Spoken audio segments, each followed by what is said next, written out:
up an early run, and Tigers went on and dominated this game.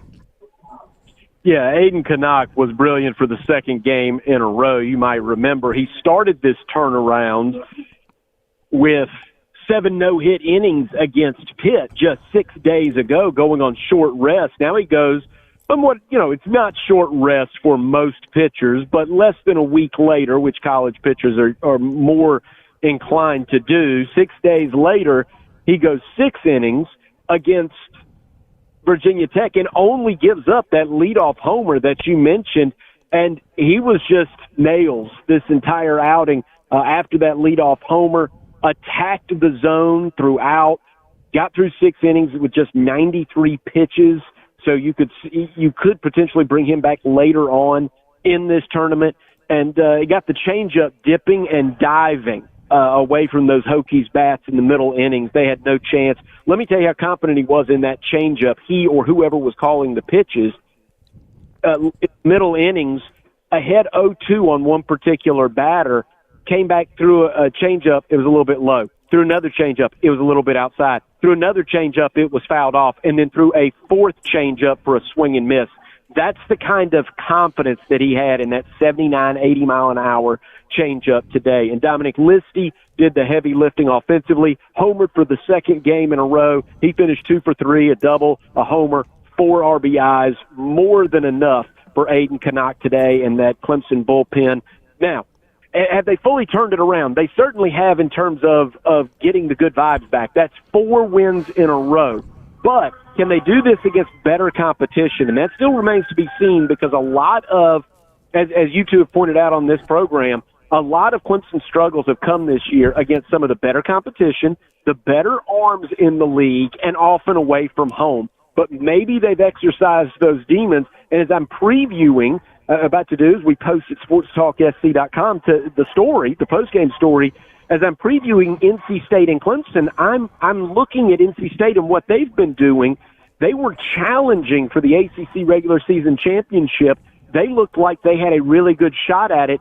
After they swept Clemson, the Wolfpack have lost 6 of 9, including dropping 2 of 3 against Stanford, one of the dregs, one of the bottom dwellers here in the ACC, with the ACC championship within their grasp. So the Wolfpack kind of come limping in here to Durham, and meanwhile Clemson looks like it's got its mojo back, winning 4 in a row.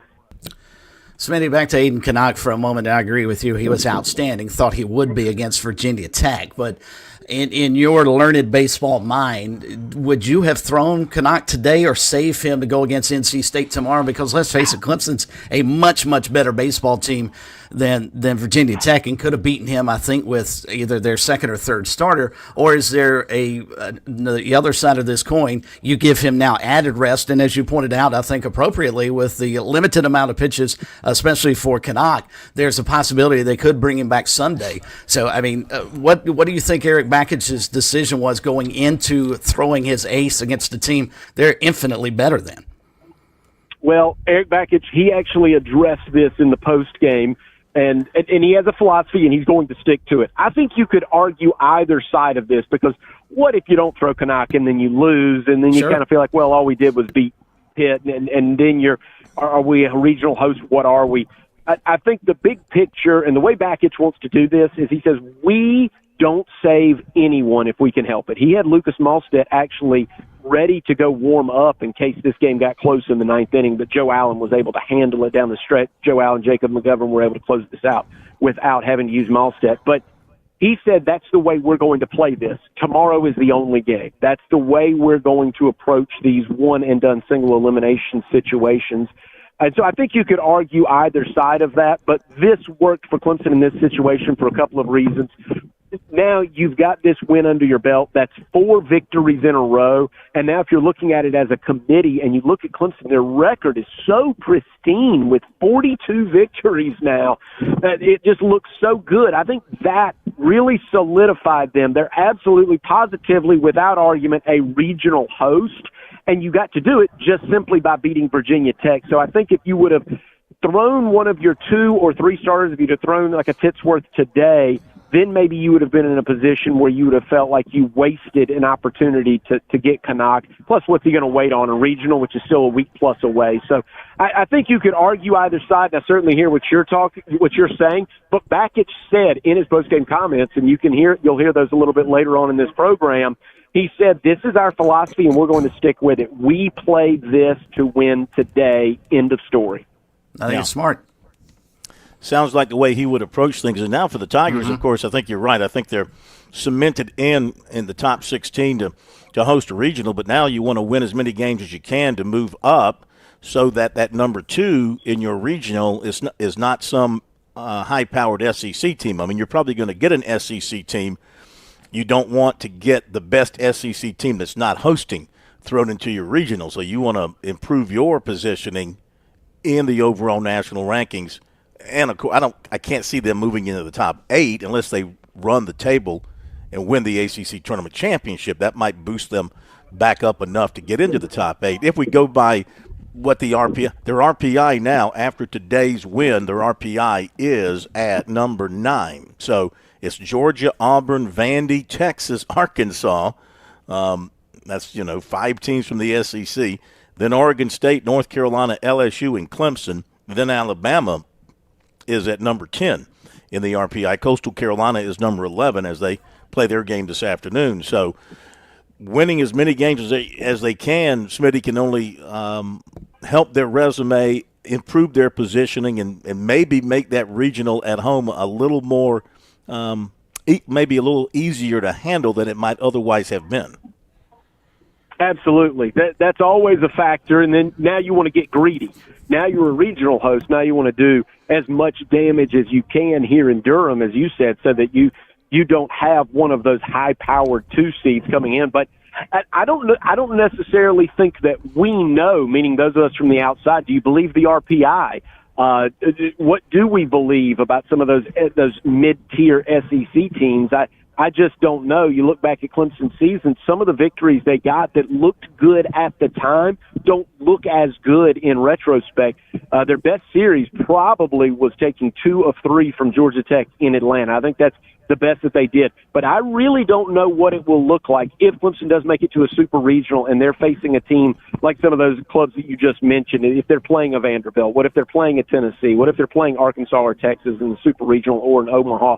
I don't really know how they stack up because so much of what they did is against this ACC competition, which is not bad. I'm not suggesting that it's bad. I'm suggesting it's all over the map.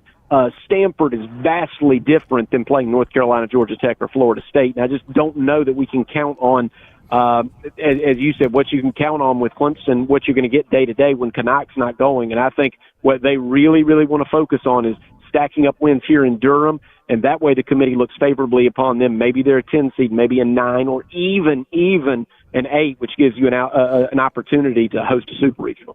All right, who we're going to hear from when we get to the postgame? In the postgame, you've got Eric Bakich and Aiden Canuck and Dominic Listy. And again, Canuck with the brilliant start, and Dominic Listy, a double, a homer, 4 RBIs. His 2-run homer in the first inning that made it 3-1, that was all the Clemson staff needed today. So what he's done here in the last couple of games has carried that offense. And, of course, what's going to be a fascinating discussion to watch going forward, and I'll report on it tomorrow when Clemson is set to play NC State at 7 o'clock, is this lineup composition. I think Bakich is finally comfortable now that Jaron Purify is back in the lineup full-time. I think Cam Canarella is going to stick at leadoff. Dominic Listy batting in the middle of the order. He batted 5th today, and he's homered in the last 2 games. I think that's where we're going to see Bakich. We'll stick with. That's my prediction. We'll see if I'm right tomorrow night at about 6:30 when the lineups come out. All right, before you leave us, talk about a couple of other quick things. First of all, California won again. This is the 16 seed. California beat Wake Forest. 16 beat the 8, 14-12. And so that's a shocker. So California will play Georgia Tech tomorrow. That's 16 versus a 1. And Clemson gets NC State, as you mentioned. That's 5 and a 4. Here's the thing, Smitty. Florida State and North Carolina, the 2 and 3, they don't play until Friday. Friday. They don't play till Friday. So let's say if you're Clemson and you beat NC State tomorrow, I mean, you'll be at your third pitcher, who's going to probably be the Bell kid, the freshman. You'll be with your third pitcher, and Florida State will be able to throw their number one. So, I mean, the benefit of being a top 4 team in this format, guys, the benefit is huge. Like LSU at the SEC tournament, with the SEC being backed up because of weather from late last night, and they had to cancel the last game of the night last night, move it to today, move everything back. I think that pushes LSU and maybe not playing until Friday or Saturday. I got to check the schedule. Maybe sometime late Friday. So, such an advantage if you can make that top 4. That on the one hand, it really adds a lot more significance to the regular season for these leagues. I agree with that, and I really like this setup. The single elimination, it just makes every game so much more intense. I mean, I was here for that Wake Forest and Cal game. Over 400 pitches thrown in that ball game. About half of them were balls. Not a crisp game for sure, but it was intense because Wake Forest was at 14-8 entering the ninth, ended up cutting it to 14-12. And so it was certainly a game that grabbed your attention the last couple of innings. But, Corn, I think you make a great point. I really like this setup. I like the single elimination. I also like rewarding the teams for what they did during the regular season. Now, you mentioned that Florida State, yes, they will have a lot of bullets waiting for whomever gets there between NC State and Clemson. But Clemson, if they can knock off NC State, would get Friday off.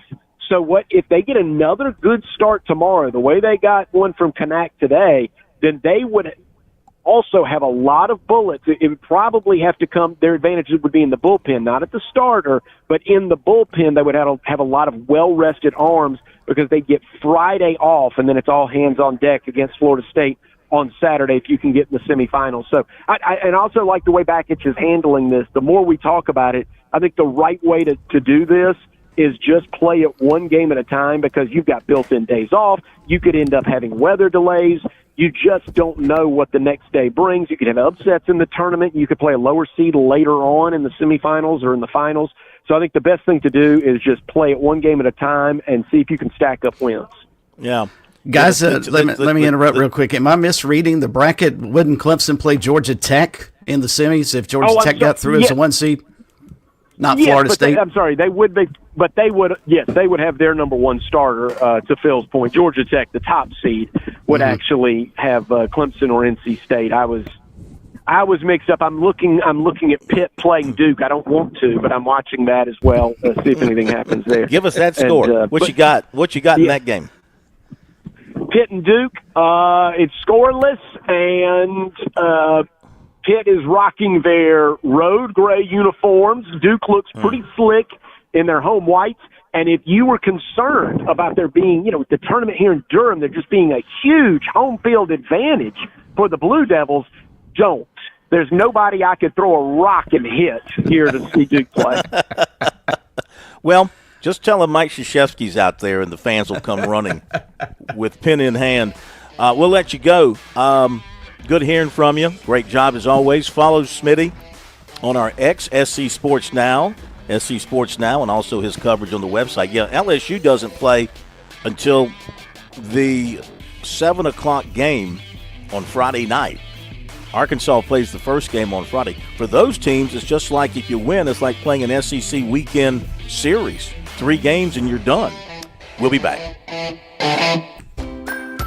I'm State Treasurer Curtis Loftus. Whether it's becoming a teacher, dentist, or engineer, every child deserves the chance to chase their dreams. Investing in a child's education with Future Scholar, South Carolina's 529 College Savings Plan, can help turn those big dreams into next steps. So don't wait. You can start with any amount. Contributions are tax deductible and earnings grow tax-free. Discover the smart, easy way to save for college at futurescholar.com. Traveling can be the worst, especially when you can't find your favorite show. Well, don't worry. We've got the perfect way to keep up with everything happening in the Palmetto State when you're away from home. Just pull up the Chief Sports app on your mobile device, and you can listen live to Sports Talk. All right, welcome in, everybody. Sports Talk Media Network. So the next time you can't find us on one of our great radio affiliates, just log on to the Chief Sports app, the best way to stay connected with the Sports Talk Media Network. Hi, this is Major Billy Downer, and coming up tonight at 7:30, it's another edition of SC Wow from the Department of Natural Resources on the Sports Talk Media Network. I'm attorney Jim Corbett. I'm not a case manager. I'm a lawyer for over 35 years. I don't charge 40% for your injury in your wreck case or any on-the-job injury. Call 803-765-2968 and ask for Jim Corbett, or email me, jim@jimcorbettattorney.com, for the experience of a lawyer handling your injury case. Jim Corbett, 803-765-2968. jim@jimcorbettattorney.com. Put 35 years of experience to work on your injury case. You've put in the work for your education. The extra early, extra late, extra work. That's because you understand education opens doors to better pay, better opportunities, and a better you. Being educated about playing the lottery is no different. It helps you be a better player, one who knows when to play and when to take a rain check. The lottery's a game, so let's keep it fun. Learn more at sceducationlottery.com/betteryou.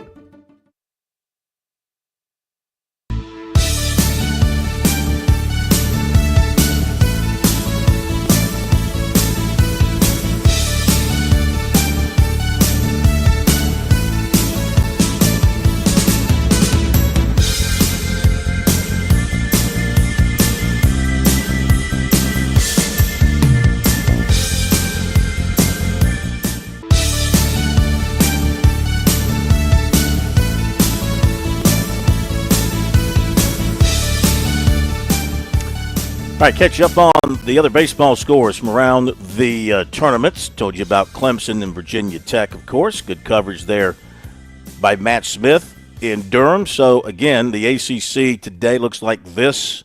Cal over Wake, 14-12. Clemson beating Virginia Tech 6-1. Duke and Pittsburgh scoreless. Virginia and Boston College coming up. So tomorrow, right now, you got Cal and Georgia Tech and Clemson and NC State. That'll be the second game scheduled for a 7 o'clock start tomorrow night. Florida State and North Carolina await winners on Friday.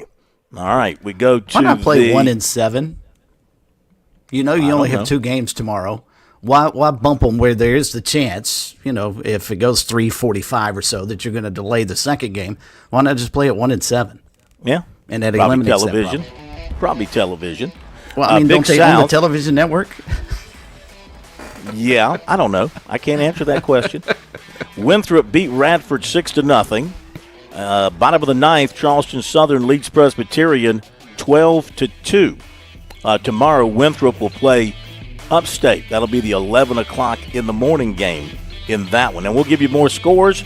We'll hear from the Clemson folks. Gamecocks as well coming up. Be right back.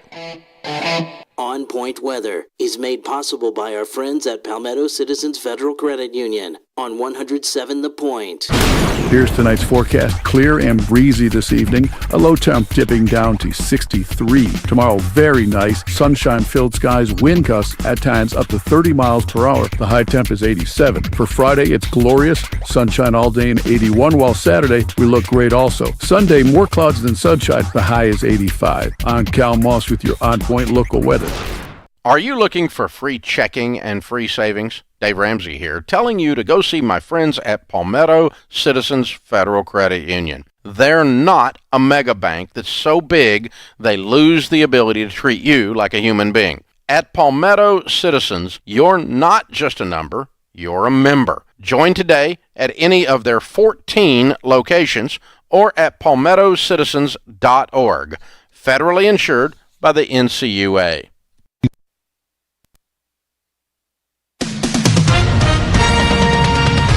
With SRN News, I'm Ron Taylor. A busy day for the president as House Republicans are grinding out last-minute deal-making to shore up wavering GOP support for his multi-trillion-dollar tax breaks package ahead of key votes. The Trump administration also acknowledging in court that it deported 8 migrants after being called to answer questions today about a deportation flight of Asian migrants to the African nation of South Sudan that potentially violated a judge's order. And the president hosting South Africa's leader at the White House. African farmers in the country say the president's claims of a genocide against minority white farmers are false, although the president has evidence that proves otherwise. A person attending a concert at the MetLife Stadium in Jersey while infected with measles. Health officials are asking people who attended to monitor for symptoms. More than 1,000 measles cases have been confirmed across the country this year, with major outbreaks in Texas, New Mexico, Kansas, and 8 other states. This is SRN News. I'm Ron Taylor. When your pipes panic, Franklin Plumbing and Drain Cleaning steps right in, fast and friendly. Josh and his team aren't just fixing leaks, they're restoring your peace of mind. This is when you're at your most vulnerable. You got a problem, you need a solution. They're not coming out to upsell you or talk you into something new this or new that. You'll appreciate their process. They'll tell you what needs to get done and what it'll cost before they ever even bring in their tools to start the work. They're locally owned, which unfortunately is no longer the norm in the Midlands. Franklin Plumbing and Drain Cleaning will treat every home like their own. They've done work for me, for my brother, countless numbers of Point listeners. Dial 799-2222 or visit franklinplumbing.sc.com and you tell them Kev from the Point sent you. You will experience plumbing that's more than just a fix. It's a solution from people who care about their work and stand by it. When you need them, please don't panic. Just call Franklin Plumbing and Drain Cleaning, 799-2222. Now through May 31st, 2025, buy the house now, reset your rate later with Mortgage Reset from Founders Federal Credit Union. Open a new mortgage or refinance an existing mortgage and get the lowest rate you qualify for now. Set up direct deposit and then you can reset your rate once for free at any time rates drop. That's right, at any time during the life of the loan, you can reset your rate to the lowest rate you qualify for at that time at no additional cost. It's that easy. Visit foundersfcu.com/mortgage to learn more. Find your local mortgage loan officer or to start your application. You can always start your application and save your progress to complete later. Not a member with Founders yet? Don't wait. Visit us online or stop by an office to see if you qualify for membership. Terms and conditions apply. Membership qualification required. Equal housing lender. Institution NMLS. Identifier number 410646.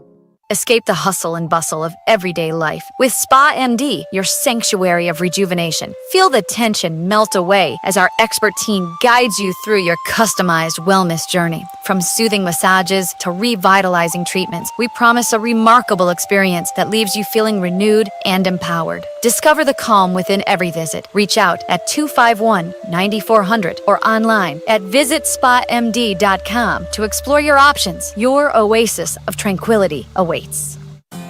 Groucho's Deli is the Midland's most loved, historic, and awarded deli and has been for decades, serving trademark subs like the STP Dipper with melty Swiss over roast beef, turkey, and bacon bits on a soft sub roll and served with Groucho's famous 45 sauce. Come into any of our 8 Midlands locations and see for yourself or pick up with fast, convenient, and friendly service at Grouchos.com or on the Groucho's app and sign up for the Groucho's Rewards and Birthday Brownie Club.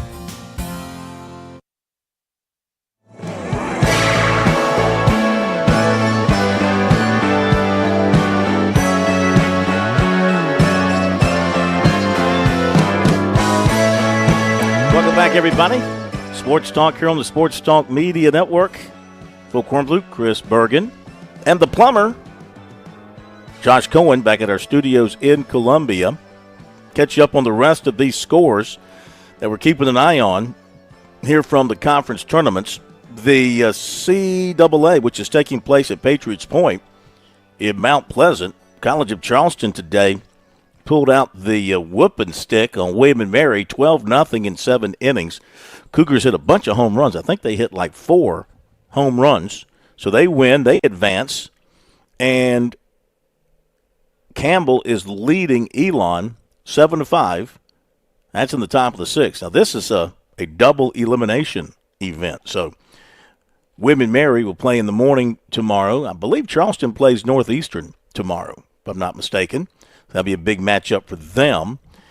Then we've got an update from as I scroll through here, let's give you the update from the SEC, where this morning early, Texas A&M beat Mississippi State 9-0. This was the game that was rained out last night, never got to it. Probably smart. I left the stadium, I looked at my clock, it was 10:42 Eastern time, 9:42 local. Walk into my car and it started to just sprinkle. And then by the time I got inside the car, it was raining pretty heavily. And then by the time I got out of the stadium parking lot and on to 4:59, it was pouring. So they might have gotten in a few innings, but probably a good call that they held off. So they played this morning, and A&M won it 9-0. That's a huge win for A&M. They've got to win some games probably to get into the tournament. Oh, yeah, no doubt. Mississippi State, they probably have punched their ticket based on how they finished up, but this was a disappointing loss for them, no doubt. Then Tennessee just hammered, or is hammering Alabama. It's 15-6, top of the ninth there. Oklahoma, Georgia, Florida, and Ole Miss still to come. So Texas A&M moves on to play Auburn. Texas and Vanderbilt will play tomorrow for the first time, and then waiting to play for the first time on Friday are Arkansas and LSU. Southern Conference tournament in Greenville. It was Western Carolina ruling VMI 15-1. Coming up is Wofford and Greensboro. Tomorrow, Western Carolina will play Mercer, and the Citadel awaits the winner of Wofford and Greensboro. East Tennessee State and Samford, they will play their first games on Friday. And the Sun Belt Tournament, which is taking place in Montgomery, Alabama. Today, Old Dominion defeated Troy 4-2. Southern Miss down Texas State 9-1. And now Coastal is playing Georgia Southern. Do you have an update, Mr. Coastal? Georgia Southern has just homered in the top of the second, and they lead Coastal 1-0. And Coastal is not throwing their top pitcher. No. They're actually throwing Riley Eichhoff today, who could be a starter for a lot of clubs around the country. He is a sort of one adjacent, but no, their ace is probably in the resting mode for later in the week. Okay. Well, don't lose the opener, or you're going to be that's a good point. not there for the rest of the week for very long. All right, so Clemson defeats Virginia Tech 6-1. 6-10-1 for the Tigers. They left 9 and 1-4-1 for Virginia Tech. They left 6. Virginia Tech scored in the top of the first with a home run, 1-0. Clemson came back with 3 in the bottom of the first to take the lead for good, and they did so with a home run by Listy, the big blow in that inning, a 2-run homer. Stayed that way until the 5th. Listy with a 2-run double. He had himself a day. And then in the 6th, Canarella sacrifice fly, counting for the final run of the ball game. The Tiger pitching, Canuck, 9-1. He went 6, 4 hits, 1 earned run, struck out 6.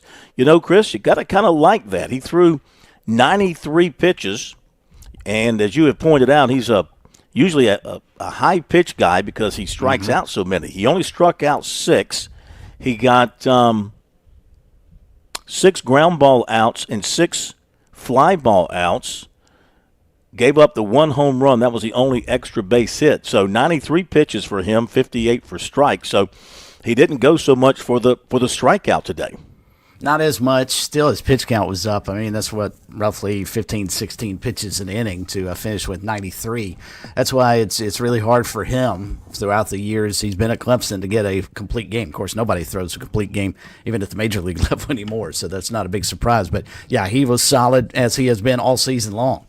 I think the excuse me. I don't think there's any doubt he's one of, if not the best pitchers in the country, and certainly in the ACC. And I respect the heck out of Eric Backage from what Smitty told us, and we'll hear here in just a second about him saying, this is our plan. It's our first game of the week. We're going with our ace. And they went out there and he slammed the door shut after a mistake in the first inning. So, yeah, you play your plan and hope it works. And I think, as you pointed out with Smitty, that probably locks up a regional host site for them.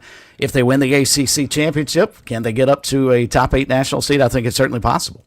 They're going to have to watch some of the other teams around the country to see what happens there. But I think an ACC championship and finishing top 5 in the ACC during the regular season, I think that's probably worthy of consideration for a top 8 national seed without a doubt. All right, in the Tiger bullpen, McGovern and Allen, they were outstanding. 3 innings of almost perfect relief. McGovern walked 1. Neither gave up a hit. They combined to strike out 4, so the Tigers pitchers struck out 10 today. So a very solid win over Virginia Tech for Clemson, 6-1. Let's go to the post game with the Tigers, beginning with the head coach, Eric Bakich, talking about today's win. Great way to start the tournament. Against a very good opponent in Virginia Tech, very athletic offense, good team, very well coached. Coach Shep's one of the best in the business. And, so to be able to come out and get the quality start we got from Aiden and play the defense we played and get the timely hits, the 4 2-out RBIs by Don Listy, and just, the relief pitching after Aiden, it was just a recipe for a good day for us against a quality club in Virginia Tech. So great way to start it, taking it one day at a time. That's why we, pitched Aiden today and, just ready to go. We'll be ready to go tomorrow as well. Questions? Brett Renfro feeling kind of on the opposite side. That sort of taking through that first at bat, and then it's still pretty tight. It's 3-1. They're kind of trading blows, and you get that second big hit. What did you kind of see from him to have that success? I think it just boils down to being ready to hit in certain situations, knowing yourself as a player, and sticking to the approach that we kind of have from our coaching staff, and just doing your best to execute that. I thought 1 through 9 today we did a very, very good job to play, just being relentless. And even when we had a bad at bat, the next person was ready to pick us up there. Yeah, and then Aiden, give up that home run to the first bat of the game. Obviously, not how you want to start a game, but you responded, incredibly, and your team picks you back up. You take me through, sort of your mindset to just flush that away and start stringing together zeros, and then what it meant to, have the offense immediately go out and give you the lead.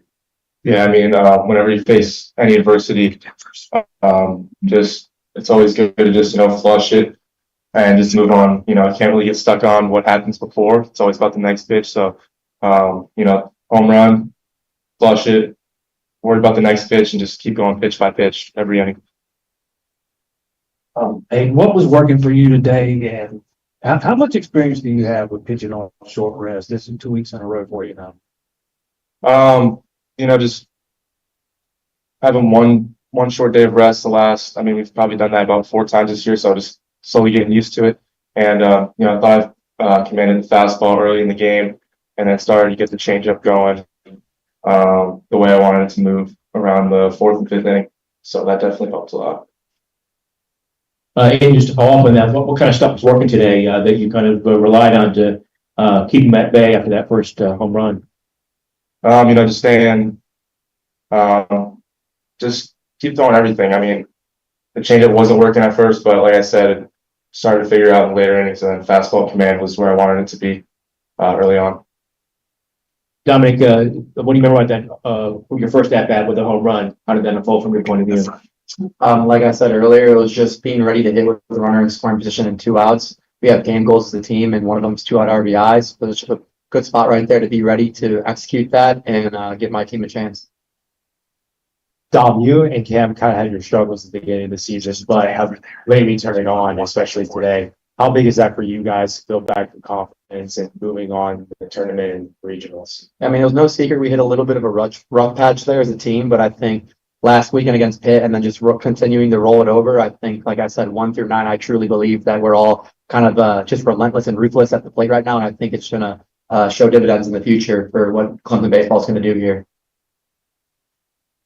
Coach, twice during the series against Duke, after game 2, after game 3, you insisted that when this team turned it around, it was going to be explosive. What made you so confident that would take place? The confidence comes from the players themselves, the personalities, the kids. They're about all the right things. As you guys know, in Clemson, they're very active in the community. They keep setting GPA records academically. They just do all the right things. And so the game of baseball has its ebbs and flows, ups and downs, and peaks and valleys. And, like Tom said, we hit a 3-week rough patch there. But it was, we were a pitch here and a play there from, winning the Florida State series. And, whatever the reason was, we were down on the mat, but I knew with this group and the kids that we've got, when they got back up, they were going to get back up stronger than they've ever been before. And when we saw that in the Pitt series, that was as best as we've played all season. Aiden setting the tone with a no-hitter. But then that game 2 was the most balanced attack of any game we had played all year. Dom mentioned game goals. Those are the most we got all season. So it just feels like we needed to go through that rough patch. We had won 7 conference weekends in a row. We'd run every weekend in a row the whole season. So going through that ended up making us stronger. And there's a lot of confidence within this group right now, but it always boils down to the players that we got, the leaders that we have, and just the way they go about their business in everything they do. And, talking about players, Cam, in the first inning, the ability to somehow get his foot in there. Can you talk me through what you saw from, your point of view and what that kind of meant, setting the tone for, you tied and then you end up taking the lead for good?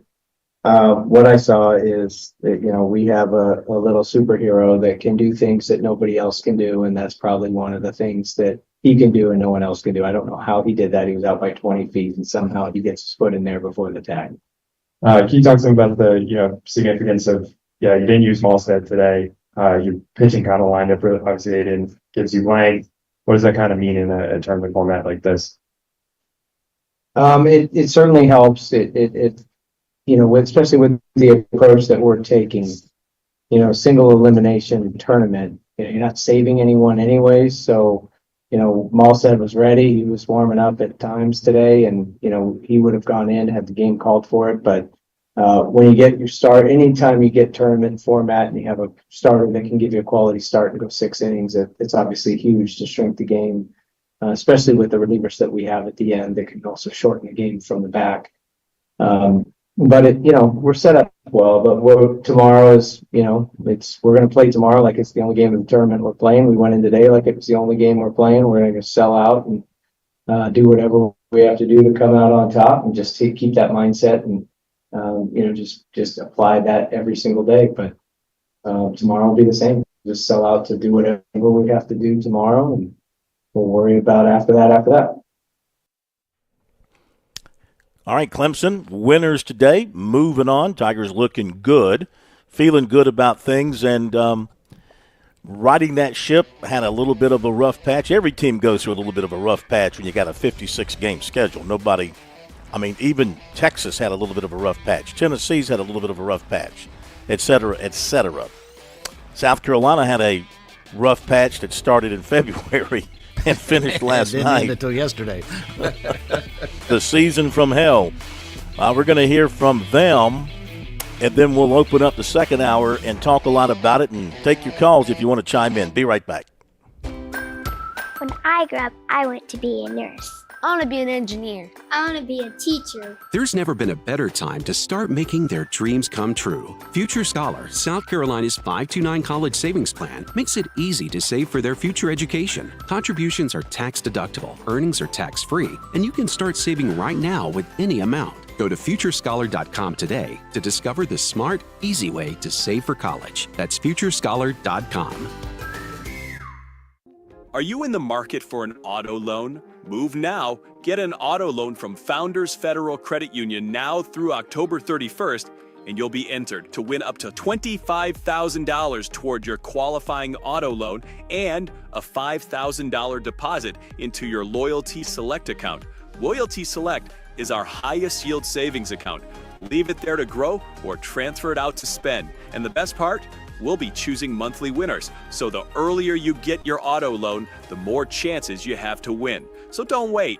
Visit foundersfcu.com/auto to learn more or begin your auto loan application today. Not a Founders member yet? Visit us online or stop by an office to learn more about Founders and see if you qualify for membership. We have the financial tools you'll need and the personalized service you deserve. Relax, you're with Founders. Terms and conditions apply. Membership qualification required.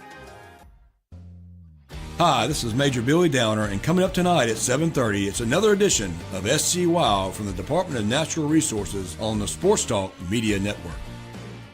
One lottery ticket makes a big difference for our state students. And when I say big, I mean bigger than jackpot big. Since 2002, South Carolina students have benefited from more than $6 billion in lottery-funded scholarships and grants, including the Life, Hope, and Palmetto Fellow Scholarships. With every lottery play, you're supporting our students, and that adds up in a big way. That's why education is our middle name. Learn more at sceducationlottery.com/betteryou. Hi, Phil Kornblut here with our good friend George Bryan III. Heard every Friday night on Birdies, Bogeys, and Biceps right here on Sports Talk. George, the Tsunami Bar, a very valuable tool for golfers. Why is that? Well, the first thing that I say is the tempo. It's the only tool out there that allows the study of tension right from the first grab to be expressed, and rhythm and tempo is what makes the bar work, and it gives you something awfully special to keep those hands soft and get that rhythm going. Learn more about Tsunami Bar technology by clicking on the digital ad on our website, SportsTalkSC.com, and save 5% by purchasing online using the promo code BBB5.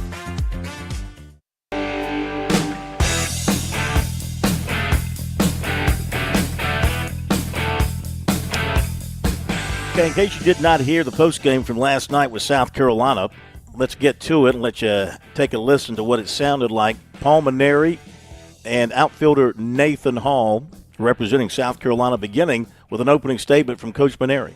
I thought we have a tough game today. Obviously, Florida's got outstanding players, and got off to a start there, bases loaded, nobody out in the first inning, and he only could get one run out of it, and they turned around and hit the 3-run home run, and after that, a couple more home runs, and we had opportunities, just couldn't capitalize on them. So in the end, it was kind of the story of our season, really. The other team hit home runs. We didn't hit any or haven't hit many. And, we left a lot of runners on base. Ultimately, the better team won. Nathan, after the season has ended now, what has this year meant to you, being a Gamecock here for 1 year? It wasn't what we wanted as a team, but I couldn't be more thankful for Coach Mainieri and Monty Lee and Coach Rooney for giving me an opportunity to play here. It's easy for a staff like this to see what I've done in the past and not believe in me and not give me a shot, and to be able to play every day in the best conference in college baseball at an amazing program. It's been a true blessing. It's been amazing. And along those lines, how do you feel like your season went for you personally? Did you feel like you were able to live up to your expectations?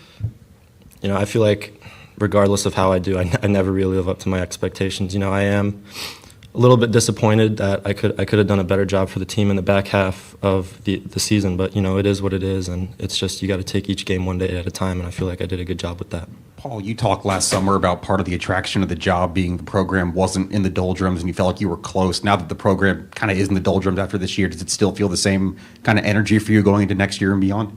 Yeah, it was a tough year. I'm not used to these kind of seasons, quite frankly, and it got off to a rough start when we lost what we thought was going to be our Friday night starter before the season began in Eli Jersenbeck when he got hurt in preseason, and then shortly after that, Nolan Naraki, who we thought would be our second baseman and hit a bunch of home runs, was really never himself, and now he's had knee surgery. And then you look at Talmadge LaCroix, who broke his thumb the second inning of the first game of the year, never really swung the bat the way that he could, and then when he hurt his hip, he was out for the year, and then, of course, the last month, without Petrie. So I'm not making excuses. It's just reality. We didn't have the depth to overcome some of those things. I'm an optimist by nature, and I thought, that we would have the, what it took to compete in this league. Obviously, we didn't, the way the season went. But it hasn't, I'm disappointed but not discouraged. We're working really hard in recruiting. We've already lined up some really, really good players for next year through the junior college ranks. We have a few guys in the freshman class the previous staff had recruited that we're real excited about. And then we're anxious for the transfer portal to open on June 2nd. And we're obviously going to need a lot of players there. We've recruited already a really outstanding high school class of 2026. So I think the future is bright for our program. And, like I said, I'm disappointed about this year, but I'm not discouraged about the future. We're just going to keep rolling up our sleeves and working hard at it, and hopefully we're going to be a lot better next year. the pitching staff had the worst ERA in program history this year. Do you still believe in Terry Rooney as a pitching coach, or do you consider restructuring your coaching staff in any way? No, Terry Rooney is here to stay. He's an outstanding coach, great recruiter, great pitching coach. You do the best you can, and we'll get better. We need to. We had some young kids, I think, that showed flashes of being pretty good for us, and we're going to get some kids in recruiting, and we've got a couple freshmen coming in that I think are going to help us. And Terry Rooney is here to stay. He's not going anywhere. He's an outstanding coach, and he'll prove that as we go forward. And there won't be any other changes with our staff. How did you feel about, what Florida matched up today with Bartol, Rowland, and Rodriguez pitching, and what you guys want to accomplish with the recruiting class for this upcoming fall with certain guys? Like I said, we're going to go out and recruit the best kids that we can and get some quality arms and, build upon the guys that we have in our program that we think have a good future, and I think we'll be a lot better next year. Paul, after the season you guys have had here, do you feel you have the full support of the administration to be able to turn this thing around the way you see that is possible? Yes. Very simply, yes. Okay, Paul Maneri, I tell you, one guy who will not give him a vote of confidence would be the father of South Carolina pitcher Roman Kimball, who posted an opinion in which he wrote this morning, or maybe it was last night, saw it this morning. Well, it's with a heavy heart that we bid farewell to Gamecock baseball. It has been an honor to be part of the family. I only wish this year was as successful as the previous two, but that's what happens when coaches who don't know how to coach and just yell at and berate players all season are put in charge. While I hope this team eventually turns it around, unfortunately, it won't be soon with these two morons in charge. Forever to thee. So that is from you lose a lot of credibility. Yeah. You lose credibility right off the bat with me as a parent when you talk about we instead of focusing solely on your son.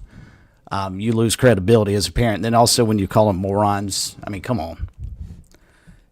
That's clearly a parent with an axe to grind. I get it. Roman Kimball only pitched in 8 games this year. Yeah. I understand he'd probably be upset, but when you start lumping yourself in there with your son and talking about the we mentality, I stopped listening right after you said that. Did you? You didn't hear anything else? Obviously heard the moron comment, but yeah, you get my point. I mean, come on. I hear you. Yeah. I'm just saying that's the kind of stuff, kind of heat flying out there about this baseball program. We're going to dive into it some more after the break, plus recruiting and SC Wild coming up.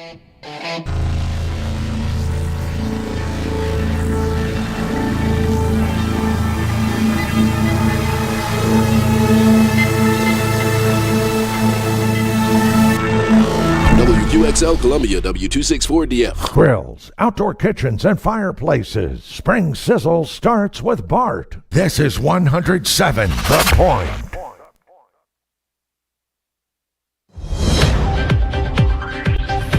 News this hour from townhall.com.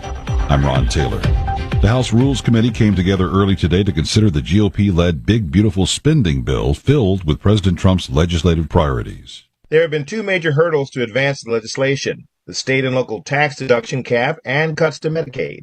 President Trump met with House Republicans Tuesday to convince hardliners to vote in favor of the reconciliation package. Later that same day, Speaker Mike Johnson and moderate Republicans zeroed in on a SALT agreement, solving one critical hang-up. Lawmakers convened at 1 a.m. on Wednesday. As correspondent Bernie Bennett reporting. President Trump used a White House meeting to confront South African President Cyril Ramaphosa, accusing the country of failing to address the killing of white farmers. The president said people are fleeing South Africa for their own safety. Ramaphosa pushed back against the accusation, saying, quote, "We are completely opposed to that." A federal judge in New Jersey ordered Democratic Representative LaMonica McIver released on her own recognizance during the Congresswoman's first court appearance on assault charges stemming from immigration officials' attempt to arrest Newark's mayor at a detention facility. McIver appeared remotely today from Washington as Congress is in session for the initial hearing, where she was officially notified of the 2 counts of assaulting, resisting, and impeding an officer from the May 9th skirmish. A Democratic congressman has died. Virginia Representative Jerry Connolly has died at age 75. Best known as an outspoken Democrat while bringing development to his heavily populated Virginia district. He served in Congress as a ranking member of the House Oversight Committee. Connolly announced in 2024 that he had esophageal cancer. A few months after that, he announced his retirement from Congress. His family says he died at home on Wednesday morning, surrounded by family members. I'm Haya Panjwani. Wall Street slumped as the weight of pressure from the bond market exists. The Dow dropping 784 points. More at townhall.com. You heard the news. Newsmax just went public on the New York Stock Exchange and listed on the big board. Millions of Americans like you are joining our news revolution. Reuters Institute says Newsmax is one of the top 12 news brands in America. Even President Trump says it's terrific. 40 million Americans go to Newsmax, and its audience grew 50% since the same time last year. Millions really are making the switch to Newsmax. If you want to be a Newsmax share owner, call your advisor or get more info at newsmaxinvest.com. Stand with Newsmax today for a strong America. This communication is for informational purposes only and shall not be intended to or shall not constitute any offer to buy or sell securities, nor shall there be any sale of securities in any jurisdiction in which such offer, solicitation, or sale would be unlawful. Correspondent Lisa Dwyer reports on U.S. deportations of some Asian immigrants to a country in Africa. Immigration authorities appear to have begun deporting immigrants from Myanmar and Vietnam to South Sudan, despite a court order on removals of immigrants to countries other than their homelands, without first having a chance to challenge those removals. Attorneys for the National Immigration Litigation Alliance say that up to a dozen people from several countries may have been deported to an African country. They are asking a judge in Massachusetts for an emergency order to prevent such removals. That judge previously ruled that deportations to Libya would violate the court order. South Sudan's political landscape is considered very fragile. I'm Lisa Dwyer. The UN says it's trying to get the desperately needed aid that has entered Gaza this week into the hands of Palestinians. There are delays because of fears of looting and Israeli military restrictions. On Point Weather is made possible by our friends at Palmetto Citizens Federal Credit Union on 107 The Point. Here's tonight's forecast. Clear and breezy this evening. A low temp dipping down to 63. Tomorrow, very nice. Sunshine-filled skies. Wind gusts at times up to 30 miles per hour. The high temp is 87. For Friday, it's glorious. Sunshine all day and 81. While Saturday, we look great also. Sunday, more clouds than sunshine. The high is 85. I'm Cal Moss with your On Point local weather.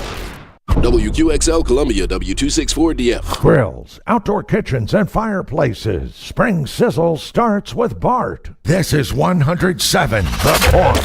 This is The Point. Make thepointradio.com. Welcome back to Sports Talk on the Sports Talk Media Network. You can reach the guys with the South Carolina Education Lottery lucky number, 888-898-2525. That's 888-898-2525. Now back to Phil and Chris with the second hour of Sports Talk on the Sports Talk Media Network.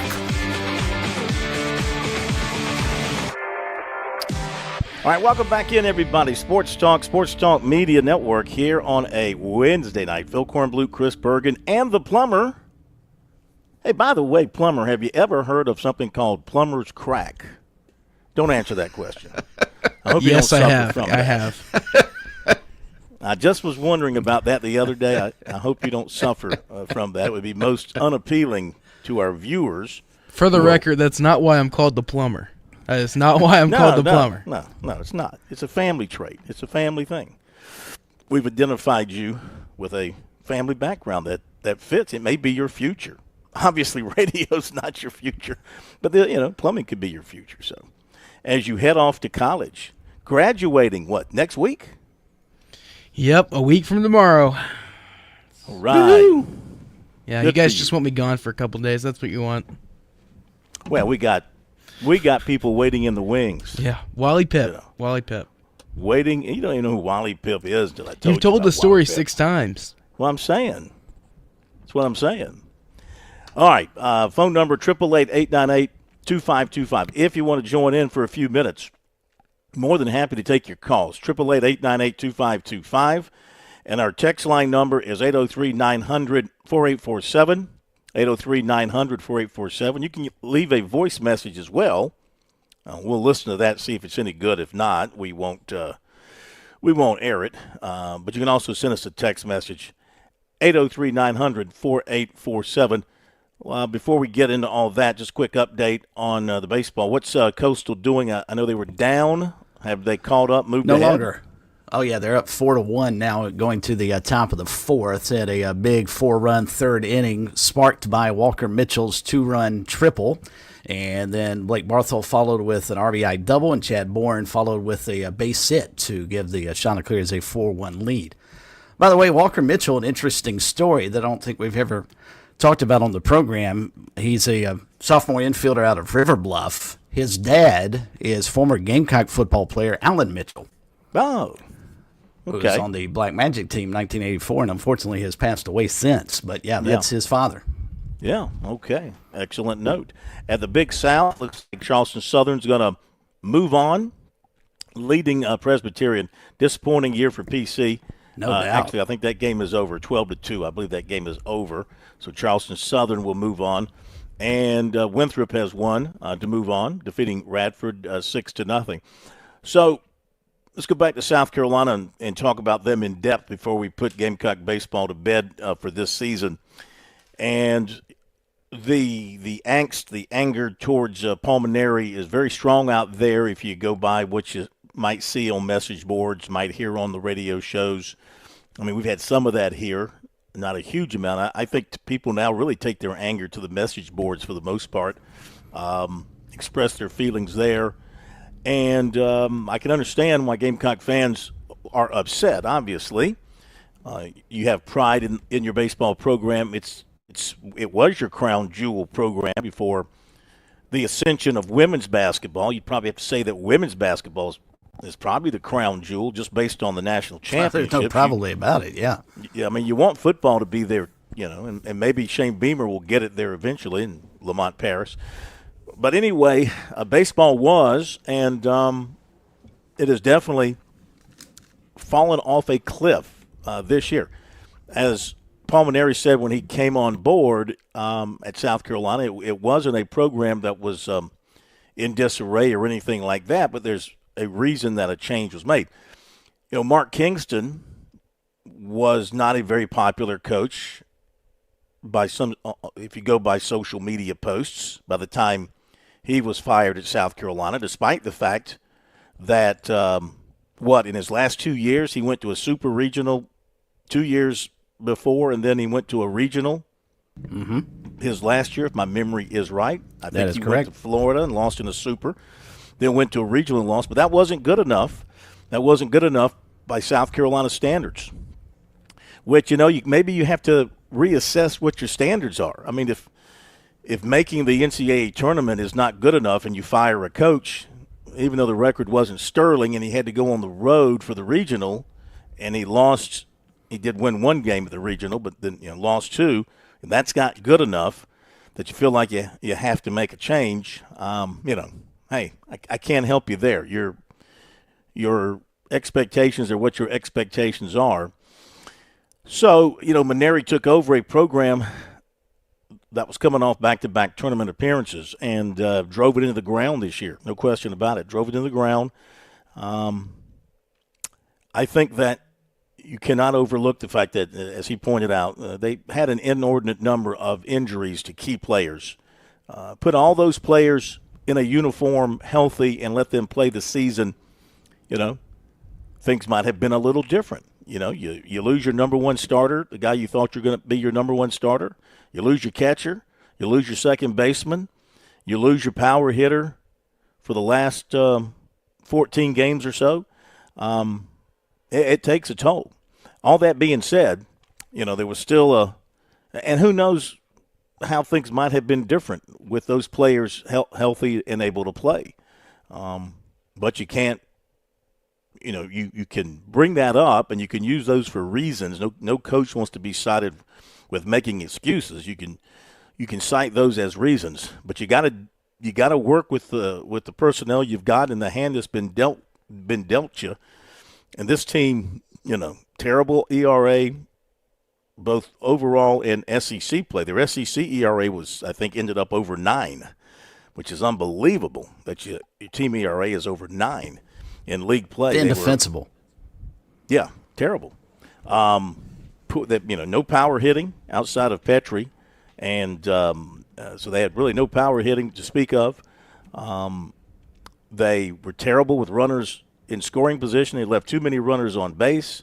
I could go through all the various stats and point all the negative stuff out. I mean, when you have a losing record, obviously there's a lot of negativity.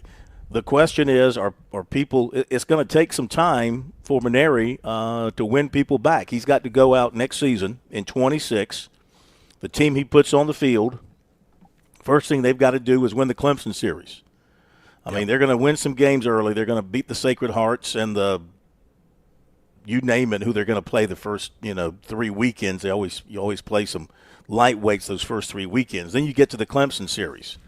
And you're going to face Aiden Canuck in that first on that Friday night. If the weather's right and everything is on schedule, you're going to face Aiden Canuck on that Friday night, and so on and so forth. They need to win that series to kind of start to win the fan base back. Because I got to tell you, I went to a lot of games over the course of the year, and by the last month of the season, by the time the calendar turned to May, there practically was no one showing up at the ballpark to support the Gamecocks. And Phil, if I may interject right here. It's no exaggeration. Let me finish up. There's no exaggeration to really say, like, there were more LSU fans in the ballpark. There were more Florida fans in the ballpark. That shouldn't happen in Columbia, South Carolina. Go ahead. No, I was going to, and I apologize, but I think this is an appropriate place to interject this. I was going to disagree with you talking about the fan base being angry. I think you can deal with a fan base that's angry. Clemson fans were angry last year after they lost in the Supers. Clemson fans were angry 2 years ago when they lost to Tennessee at home. You can deal with that because there's emotion behind being angry. I think what Paul Mainieri's got is the worst kind of fan base right now. It's not a knock on Gamecock fans. I totally get it. Apathetic. There's a lot of apathy, and as you pointed out appropriately, that's why they stopped showing up at the ballpark. They're not angry. They just gave up. They didn't care anymore. And that's the worst kind of fan base. You can have happy fan bases, angry fan bases, but what you don't want is an apathetic fan base. And I think that's where Gamecock baseball fans are right now. And that's going to be the biggest challenge in front of him. And you're right. They've got to come out. They probably have to win 40 games next year, and they certainly have to come out and win the Clemson series, or the fans aren't going to come back. And that's his biggest deal first, is to try and get the fans back behind him to support that baseball team. And the question is Paul Mainieri, at his age, he'll be 68 next year, at his age, is he able to generate the energy and the enthusiasm to get it done? This was his first losing season as a head coach since 1992. The guy has known nothing but winning throughout his entire career, and he's won over 1,500 games. So you look at that and you see a Hall of Fame coach, and you know he knows the game, and you know he knows strategy, and you know that he knows when to make a certain play, put a certain play on. Maybe he just couldn't figure out this personnel. Maybe his hands were too tied because of the injuries. He couldn't make the moves he wanted to make. I don't know. It's interesting. You heard the comments from Nathan Hall, who had a really good year, and they took him off the scrap heap as a transfer, gave him a chance. You heard the love he had for the coaching staff. But then you see that post from Roman Kimball's dad, which is the complete opposite. And that's why I said very early on, you take that with a grain of salt, because obviously disappointment that his son didn't get to pitch more. Nathan Hall, you kind of take it with some honey, because you know that they treated him – well, he earned it. He earned the spot. He got his chance to play. He proved himself, and they rode him. and he played a lot and had a great season, so he's feeling good about things. So, the truth probably is somewhere in there in the middle. Indeed. I imagine. There's probably a lot of players on the team that like him, and maybe there's some players on that team who can't wait to get out. For their sake, you better hope the two corner infielders are in the happy category. Bo Hollins and Scobie. You don't want to lose those guys when the portal window opens up in early June. Maybe the catcher, Braylon, who caught so much, which was something we were wondering about, and nobody asked him the question after the game last night. Maybe that was one I should have asked. All the guys asked questions that, I thought about, but they kind of beat me to the punch. Don't know why he didn't start Braylon behind the plate last night. He started the backup catcher. And so, for whatever reason, I don't know why they made that particular change. So, and I've heard that from the guys, the beat writers from the website who cover the team in fall practice. They're there for every practice. They're there for every home game. They're there for almost every road game. These guys travel. They see almost all 56 games, so they know a lot more than I do. And listen to them in conversation with them. I mean, they cited some things that they questioned throughout the season, some decisions personnel-wise, strategically that they made. So you wonder about Mainieri and if he still has the grasp on the game that made him a Hall of Fame coach. He's got to bring that. He's got to prove that. He's got to really kind of prove himself again next season if he wants to have a long-term successful stay at South Carolina. He's got to kind of reinvent himself.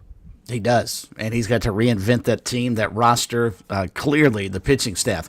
I mean, when the lowest ERA you have on your team is one of your back-end bullpen guys in Parker Malott with a 4.18. I mean, you want your starters below that, not above that. And, I mean, just the abysmal pitching they got this year. I just don't know that they can fix all of the problems on this team in one offseason. And the other thing you have to start asking this, and Phil, this goes back to when Kingston was there. I thought you brought up a great point about Mark Kingston. I mean, in 2020, season was canceled. They were 12-4 at that time when COVID hit. Then they hosted a regional, missed out in 2022, went to the Supers in 23, went to Raleigh last year, and then he got fired. Part of the problem, and I remember us having this discussion in 2023 about that being a potential Omaha team, but the one thing they kept running into was injuries. Remember, Will McGinnis got hurt. Talmadge LeCroy got hurt. Noah Hall was hurt. Gavin Casas was hurt. The list went on and on and on. And again, here we are this year talking about, again, injuries on this baseball team.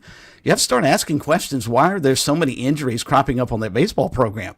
Are they not addressing strength and conditioning properly? Or what's the deal? Because after a while, I mean, it goes from being just a one-off to a recurring problem within that program.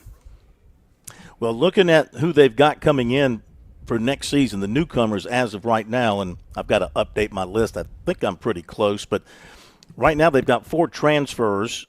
Dawson Harmon, who's a third baseman, right-hander Andrew McLaughlin, first baseman Caleb Hoover, and infielder Patrick Evans. Those are transfers out of the portal.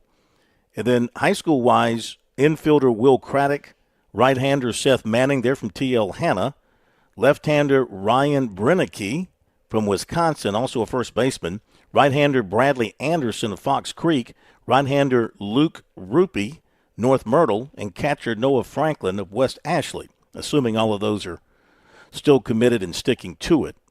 That's what I've got for them coming in. So they've got room for more, and we'll see what they do moving forward. They're going to look really, really deeply into the portal transfer and also into the junior college market as well. So South Carolina baseball has got, I think the good thing will be going into next year, the expectations will be very low. Yeah, no surpassing doubt. Next year's expectations, just like with softball. They deserve to be where they are, but they were picked last in the preseason. So anything you did was gonna, unless you finished last, anything you did was going to surpass the expectations. Expectations for Gamecock baseball. They in Missouri will be at the bottom next year. And Missouri announced today that they are bringing their coach back for another year. So no change there. And I don't expect any formal announcement here from the South Carolina administration because I don't think there was, in my opinion, I don't think there was ever really a thought of making a change in this particular case. So I don't expect them to come out and issue a statement saying, Paul Maneri will be back as our coach next year. I think that was just a speculation among some in the media and the fan base. So the expectations, however, will be low. So, I mean, if you can just elevate the program to a regional participant and finish like in a 16-team SEC field next year, if you can somehow elevate yourself to 9th or 10th place, that's going to be looked at as major growth. So shouldn't be that hard to do for South Carolina baseball. No. I mean, everything is in place for that program to excel and be a consistent winner. And it's as head-scratching as any sport you can think of. I can't think of another program that has gone from the pinnacle and extended stay in the penthouse to the outhouse in a relatively, and it's been a decade. So, I mean, there is some length of time between that, but just a precipitous fall. You can see it developing. It's like the snowball that starts at the top of the mountain and continues to roll downhill. And that's exactly what's happened. And you hope, if you're a Gamecock fan, that it has hit rock bottom and it cannot get any worse. Because if it does get worse, I guarantee we're talking about a new coaching staff going into 2027. No question. I think he's got 1 year to turn it around. I think he's got 1 year to get them into the playoffs, or there'll definitely be a change. All right, let's run to the break, and we'll come back. We'll give you the recruiting report. We will update the tournament scoreboard once again. SC Wild is coming up around the corner as well. So we've got a terrific 33 minutes to go on this Wednesday edition of Sports Talk here on the Sports Talk Media Network. We'll be back after this break.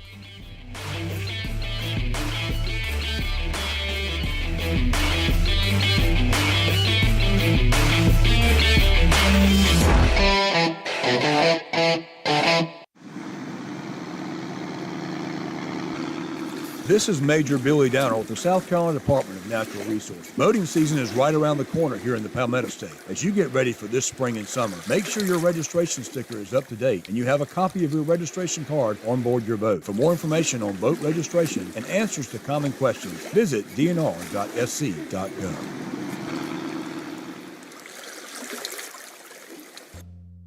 Hi, this is Major Billy Downer, and coming up tonight at 7:30, it's another edition of SC Wild from the Department of Natural Resources on the Sports Talk Media Network.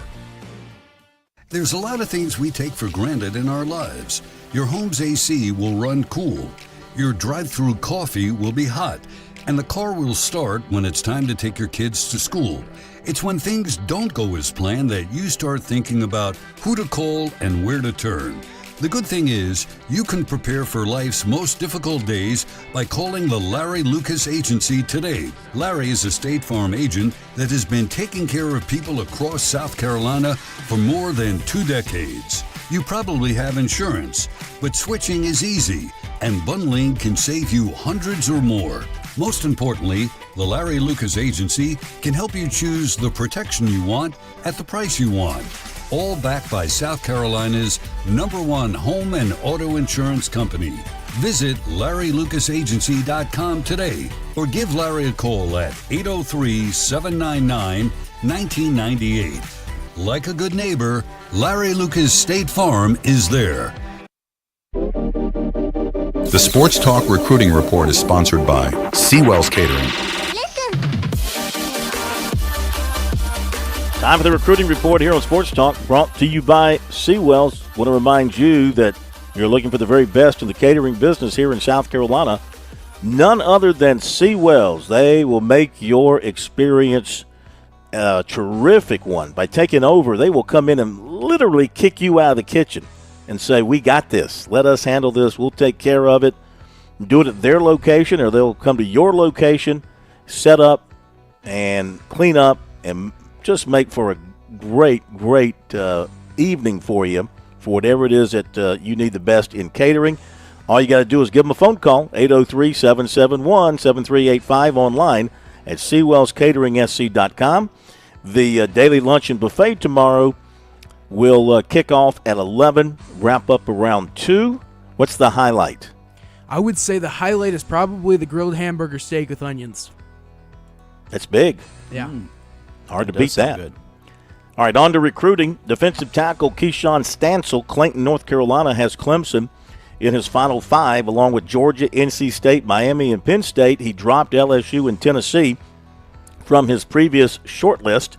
He took an official visit to Georgia last weekend. This weekend, he's scheduled for an official to Miami. Penn State is set for June 6th. Clemson the following weekend. NC State gets his final official June 20th. Clemson, the final 4 with safety Tylen Wilson. The others are Texas A&M, Arkansas, and Ole Miss. He will announce on July 18th. Officials, Clemson, May 30th, Arkansas, June 6th, A&M, June 13th, Ole Miss, June 20th. Linebacker Tyler Atkinson, Grayson, Georgia, has set an official to Clemson May 30th. That's the first official he has publicly confirmed. He made an unofficial to Georgia last weekend. He also visited Clemson, Oregon, and Ohio State this spring. Paul Strelo of Tiger Illustrated reported earlier this week wide receiver Sedarian Morgan has switched his May 30th visit to Georgia from Clemson. Thus, the Tigers appear out with him. He's been to Colorado, and he has Florida, Auburn, and Alabama filling the remaining weekends.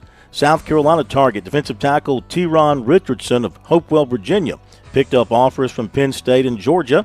Clemson and South Carolina target linebacker Jalathan Mayfield was offered by Southern Cal. Defensive end Luke Waffle, who has offers from Clemson and South Carolina, has a final 5, Ohio State, Texas, Southern Cal, Penn State, and Florida. Clemson target 27 linebacker Max Brown was offered by LSU and Ole Miss, Sammy Brown's brother. South Carolina coaches visited Dutch Fork defensive end Julian Walker on Tuesday. Reminder, South Carolina target defensive tackle Brian Harris of Jacksonville will have his commitment announcement Friday at 3. South Carolina offered 2029 offensive tackle Landon G., 6'5", 265, Alpharetta, Georgia. He also has offers from Georgia, Colorado, and Auburn. Auburn the first to offer. He'll be a true freshman at Milton High School in 25. Dorman defensive tackle Christian Waring has official visits set with Appalachian State June 12th and Boston College June 20th. 27 cornerback Joshua Dobson, Catawba Ridge, offered by Ohio State. 27 defensive end Jaden Bryan of Irmo, offered by Georgia Tech. Basketball, South Carolina target 6'5", Cole Rosario, offered by Providence, Villanova, Boston College, Iowa, and BYU. 6'4", Corey Corbett of Ridgeview, who has a South Carolina offer, offered by Nevada. South Carolina offered 2028 6'6", Mason Collins of Arden, North Carolina. He's out of Irmo. This appears to be his first offer. Former Coastal guard D.A. Houston, who played in one game this past season, is transferring to Texas A&M Corpus Christi. Ladies and gentlemen, that will conclude the recruiting report for tonight. It will conclude Bergie being with us tonight. Yes. Goodbye, I hope Bergie. you guys enjoy the boating. We'll see you tomorrow. We'll talk boating and Memorial Day and safety. SC Wild is coming up. On Point Weather is made possible by our friends at Palmetto Citizens Federal Credit Union on 107 The Point. Here's tonight's forecast. Clear and breezy this evening. A low temp dipping down to 63. Tomorrow, very nice. Sunshine-filled skies. Wind gusts at times up to 30 miles per hour. The high temp is 87. For Friday, it's glorious. Sunshine all day and 81. While Saturday, we look great also. Sunday, more clouds than sunshine. The high is 85. I'm Cal Moss with your On Point local weather.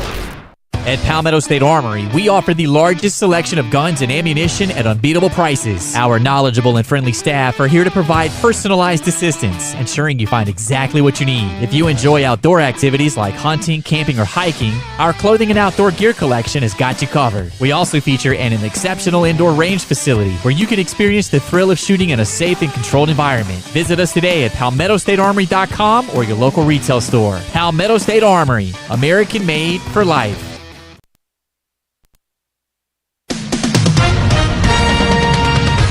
With SRN News, I'm Ron Taylor. The Pentagon says Defense Secretary Pete Hegseth has accepted a gifted Boeing 747 from Qatar for President Trump to use as Air Force One. Pentagon spokesman Sean Parnell said Wednesday that the department will work to ensure proper security measures on the aircraft to make it safe for the president to use. He said the plane was accepted in accordance with all federal rules and regulations. A person attending a concert at the MetLife Stadium in New Jersey while infected with measles. Health officials are asking people who attended to monitor for symptoms. More than 1,000 measles cases have been confirmed across the country this year, with major outbreaks in Texas, New Mexico, Kansas, and 8 other states. Wall Street slumping under the weight of pressure from the bond market, where Treasury yields crumbled on worries about the government's spiraling debt and other concerns. The S&P 500 fell 1.6%. The Dow dropped 1.9%. This is SRN News. I bet you've heard us say this. You can't pick your power company. So how can you control your power bill? By partnering with Ken and his local team at Broker Solar. Ken, our power is not getting any cheaper. So every year there's typically a rate increase that happens, and the utilities claim that they want to keep up with their operating costs. Now, Broker Solar allows you to take control of that cost, own your power, create it, store it, and then use it when you need it. There's special solar financing that would take advantage of the tax credits. You can have several options on how long you'd like to pay off your solar system and how quick the return could be. No two homes are the same, so you work with homeowners, business owners to fit their needs based on how many solar panels they need and even where they want the panels to go. Most folks prefer it on the roof, but some don't. We frequently get asked about solar on the ground or even on a separate solar structure like a carport or a lean-to that comes off the house. Call Broker Solar. Call them now, 803-807-7417 or online, brokersolar.com. Hey y'all, it's Ted from Flight Deck Restaurant. We're introducing Friday Night Prime Rib Special. Our great chefs at Flight Deck Restaurant have created a great prime rib dinner special, which includes a 10-ounce slow-roasted certified Angus beef prime rib dinner, served with 2 sides of your choice for only $22.95. And if you mention We Love Flight Deck, you get a free cookie or a soft drink with your meal. So come see us at Flight Deck Restaurant to enjoy a delicious slow-roasted prime rib dinner. While you're here, check out the new and improved arcade with over 33 games. We at Flight Deck Restaurant thank you, and God bless. Tradition and quality. That's what you get with H&J Cattle Company, where local third-generation farmers ensure you receive the finest beef in South Carolina. Our registered Hereford and Wagyu cattle are raised with sustainable practices without growth hormones, antibiotics, or animal byproducts. Taste the difference with the highest quality beef guaranteed. Order now at HandJCattle.com or on Instagram and Facebook at H&J Cattle. Again, HandJCattle.com, where ethics meets quality. Discover the seamless blend of comfort and style with Lexington Discount Homes. With over 30 years of excellence in the housing industry, our focus is on delivering your dream home with unparalleled customer service. Explore a variety of designs tailored to meet any preference and budget. Drop by our showroom at 1847 Augusta Highway to witness the craftsmanship of a Lexington home firsthand, or explore online through a comprehensive virtual tour at LexingtonDiscountHomes.com. Choose comfort, choose style, choose Lexington Discount Homes. When you think of family, you think of hugs and lots of love. That's what your loved one will find when they move to Oakley Village for assisted living or memory care. You can rest assured your family members will participate in engaging activities, have exceptional care, and all their needs met. You gain peace of mind that comes from family taking care of family. Call Oakley Village today at 803-969-8168 and see how you too can join a community that feels like family. Or you can reach us online at oakleyvillagelexington.com. It's SC Wild with Major Billy Downer from the Department of Natural Resources. Major Downer is here to answer your questions about the great outdoors.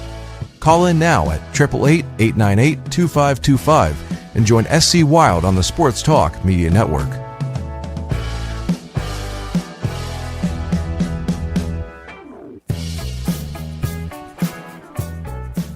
Welcome back, everybody, on this edition of Sports Talk. It's now time for SC Wild from the Department of Natural Resources with Major Billy Downer joining us once again on this Wednesday night heading into the Memorial Day weekend. Hopefully the weather's going to be beautiful.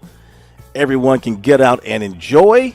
Major, it's great to have you with us once again. Wish you a happy Memorial Day weekend here in advance. And as I said earlier in the show in promoting your appearance tonight, one of the things near and dear to your heart is getting out on the water, but also being safe and boaters knowing what to do and maybe more importantly, what not to do when on the water.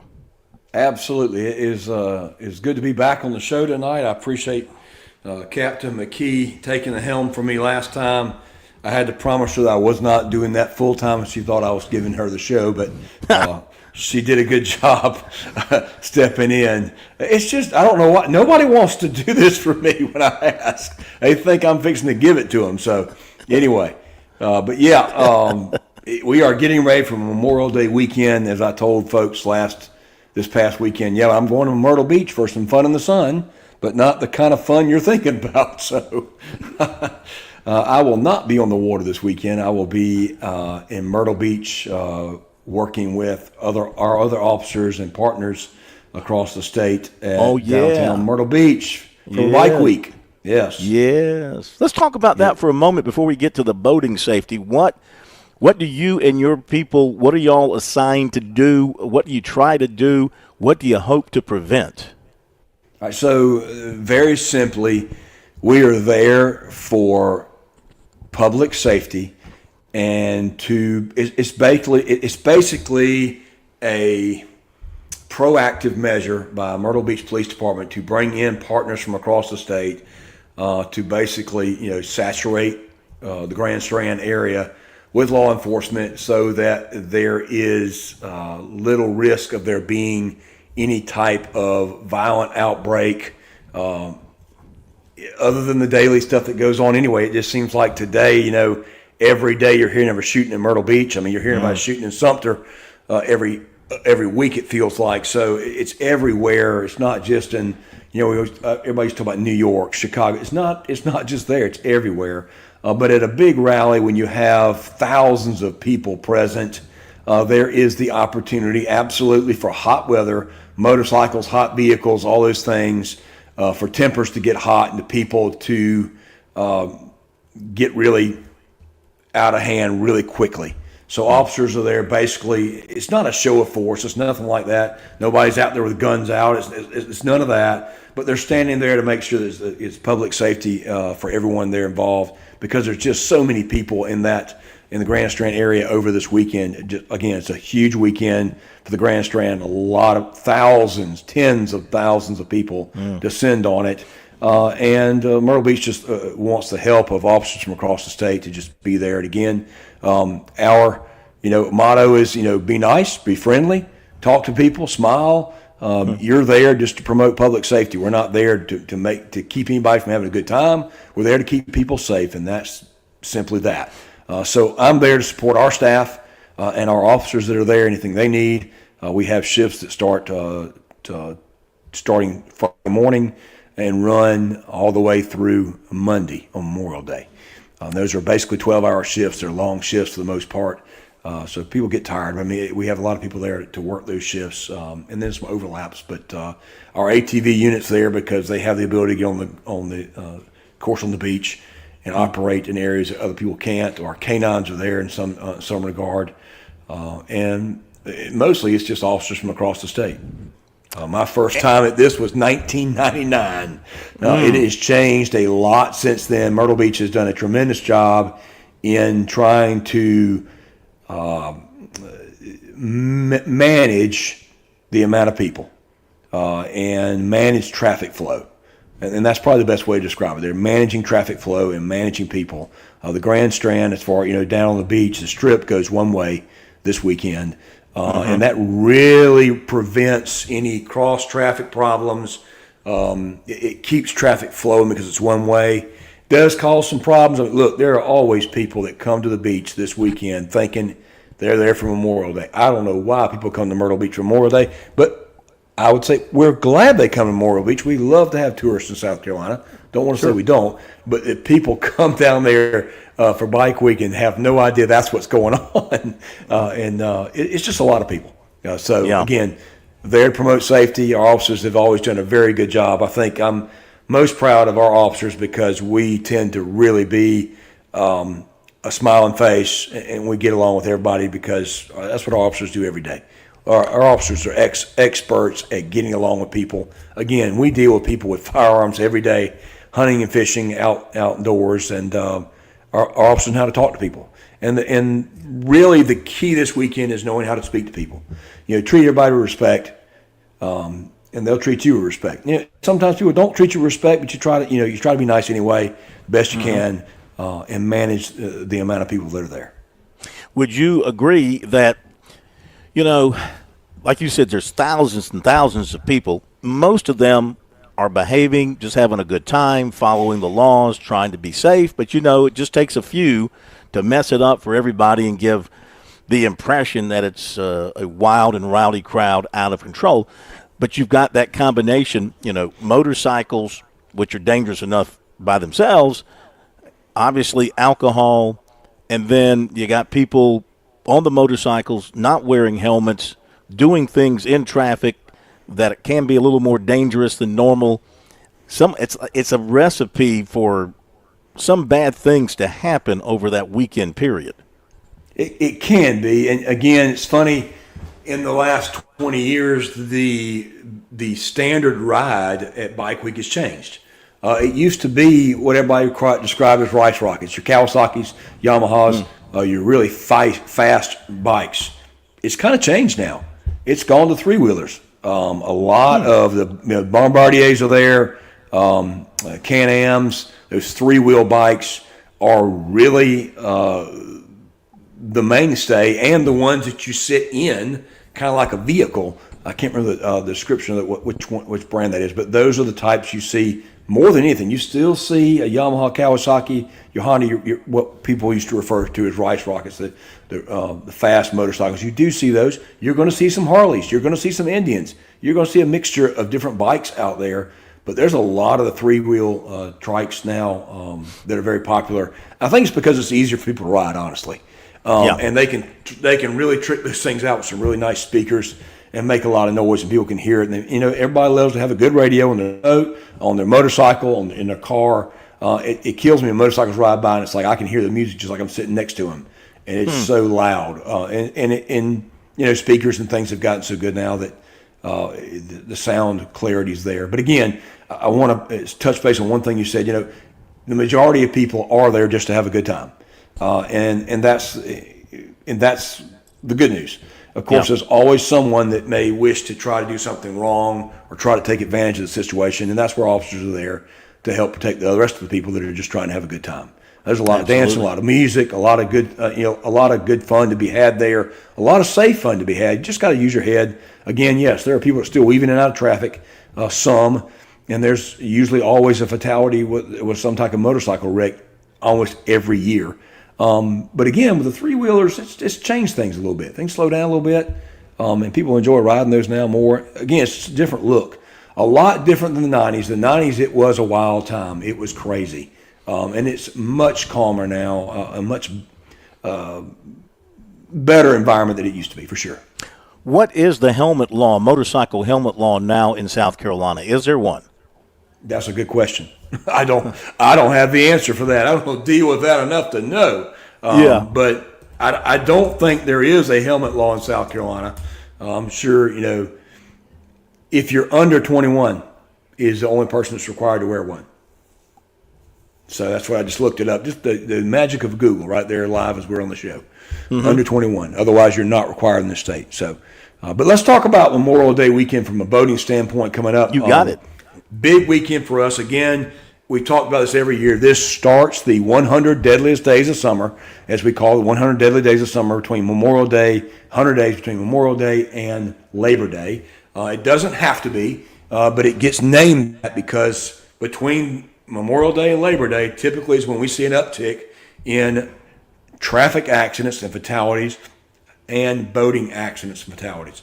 So the Department of Public Safety, Highway Patrol, and the South Carolina Department of Natural Resources work together to promote a safe boating and safe driving campaign. Not just about BUIs, boating under the influence, or DUIs, driving under the influence, but also just being safe and being responsible when you drive on the road and on the water. Now, of course, that goes back to not drinking and driving, of course. But again, there's so many people that hit the water this weekend.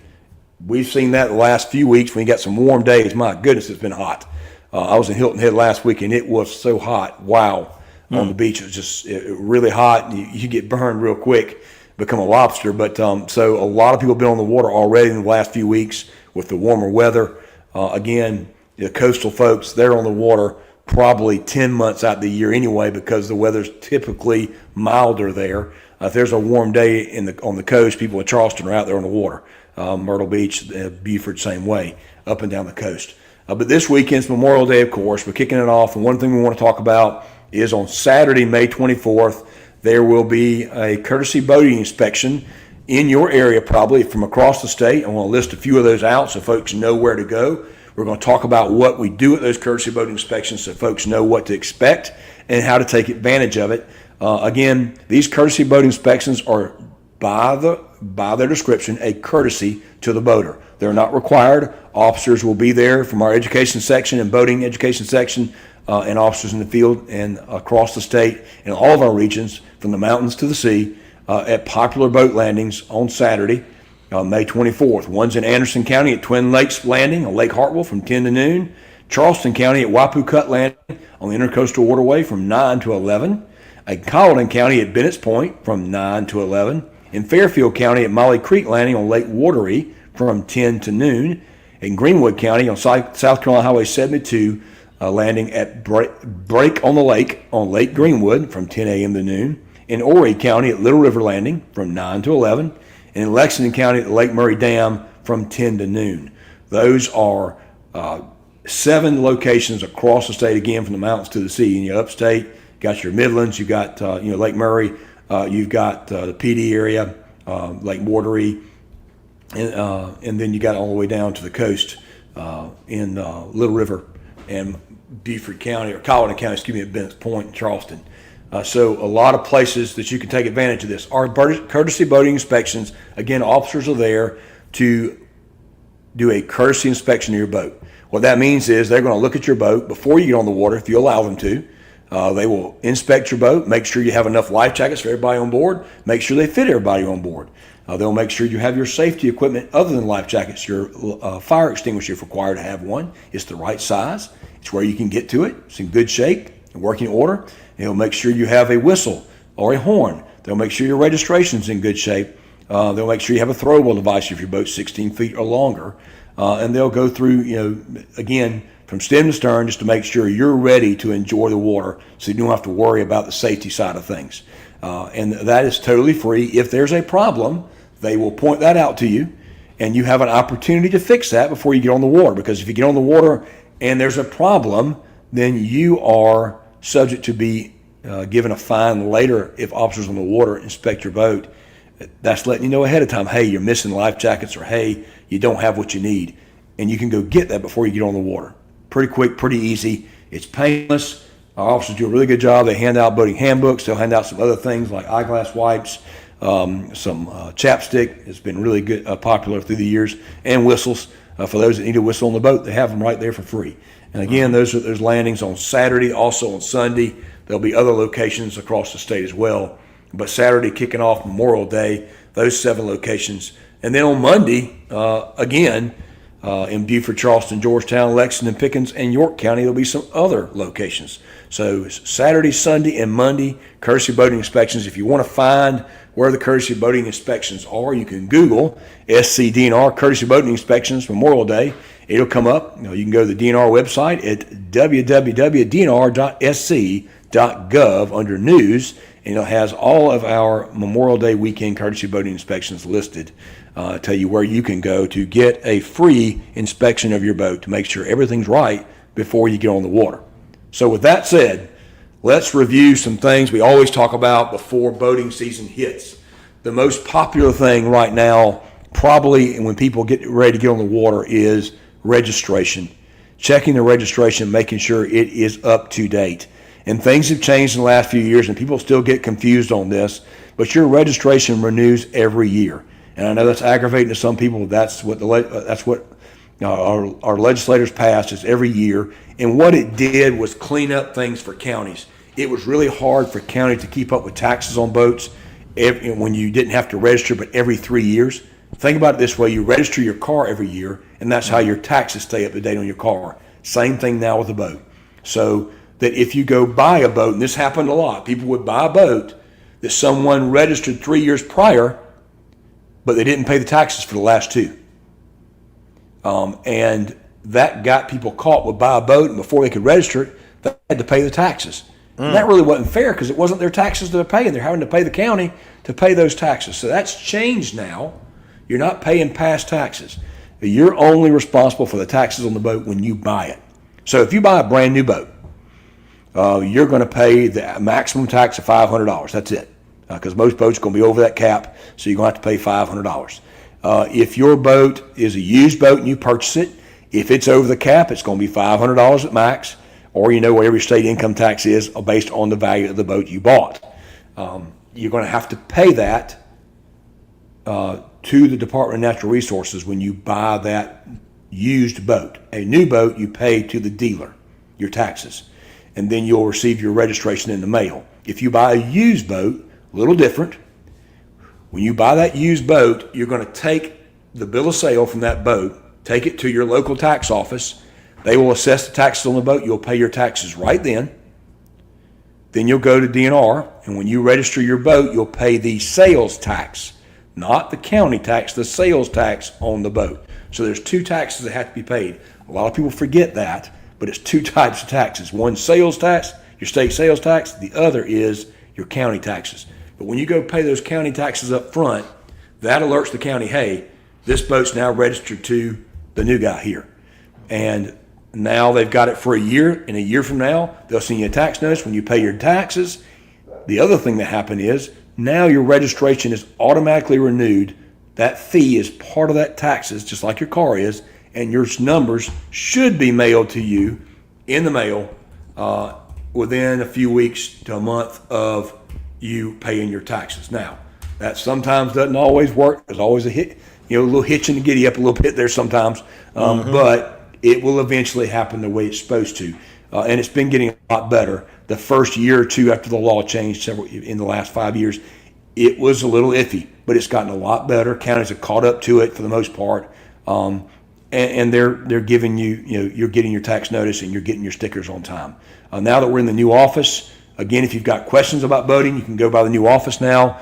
We've got a brand new office building located at 260 D Epting Lane.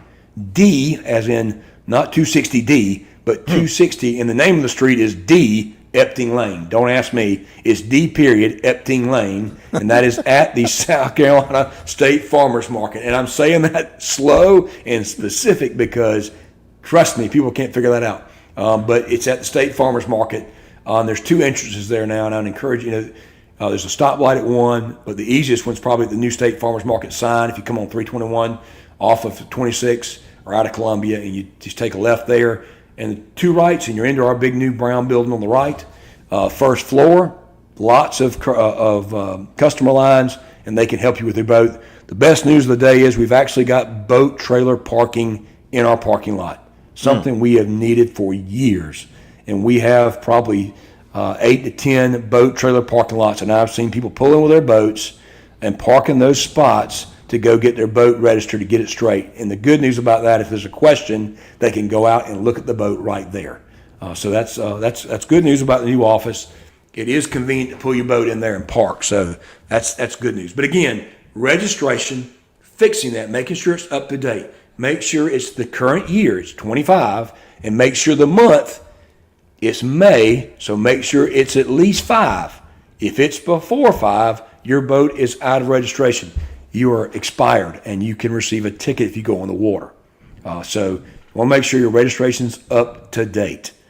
Now, titling right now on motors, make sure your motor's got a title sticker on it. That could change in the years to come here. There's a bill right now talking about removing titles on motors. A lot of there's a lot of conversation about that, but we'll see where that goes. But for right now, you have to have a title sticker on your motor. Explain why a motor requires a title. All right, so it's like your car has a title and registration, right? Your boat has a title and registration. The difference in most boats is you have an outboard motor that can be removed. So our state titled the motors. Instead of registering the motors, we titled the motors. And that has really helped in regards to making sure or holding back stolen motors. It makes it harder to steal motors in South Carolina. You've heard me say on the show before, other states, Georgia, Florida, particularly Florida. If you're on Facebook Marketplace and you're trying to buy a motor from Florida, you need to be careful because sometimes those motors aren't titled, and it's easier for someone to sell stolen merchandise. It's hard for people to catch up with that sometimes, but it's easy for someone wanting to do wrong to try to sell a motor from a state that doesn't title. We are a state that titles still, and that's helped us as far as not have as many stolen motors get out there from our state because the title helps track that motor. Now, what about for inboard motors? Same thing? Nope. That's a good question. Inboard motors are a part of the boat. That's a permanent part of the boat. So that's considered part of the boat. So there's one title, one registration. All right. So outside of registration, biggest thing, again, next is going to be your safety equipment. We always go through that very simply before we get off the show today. We'll review that. Make sure you got life jackets for everybody on board the boat.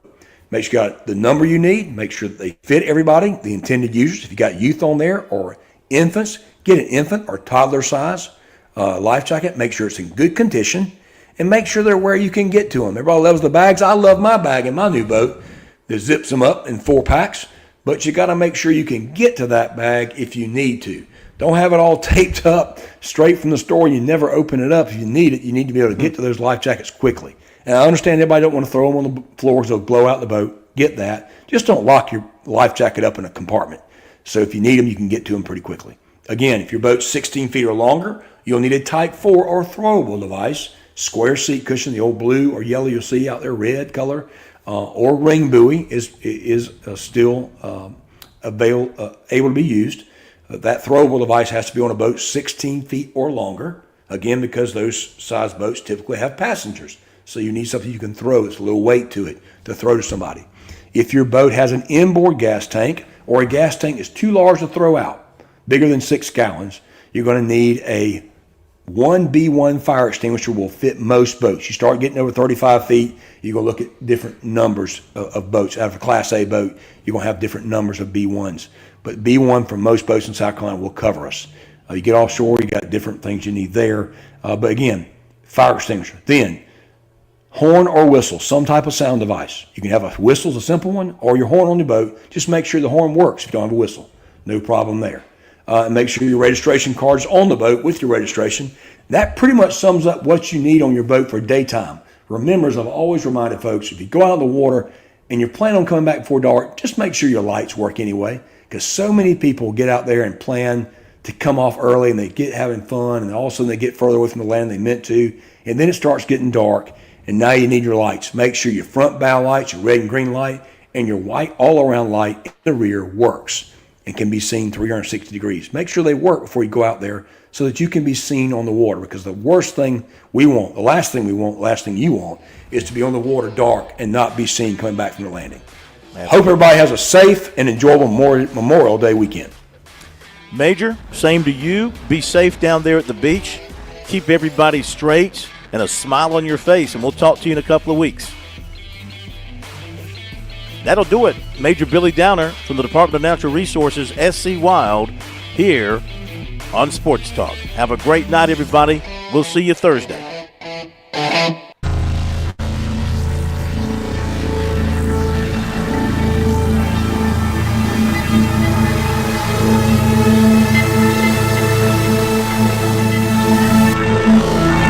WQXL Columbia, W264DF. Grills, outdoor kitchens, and fireplaces. Spring Sizzle starts with Bart. This is 107 The Point.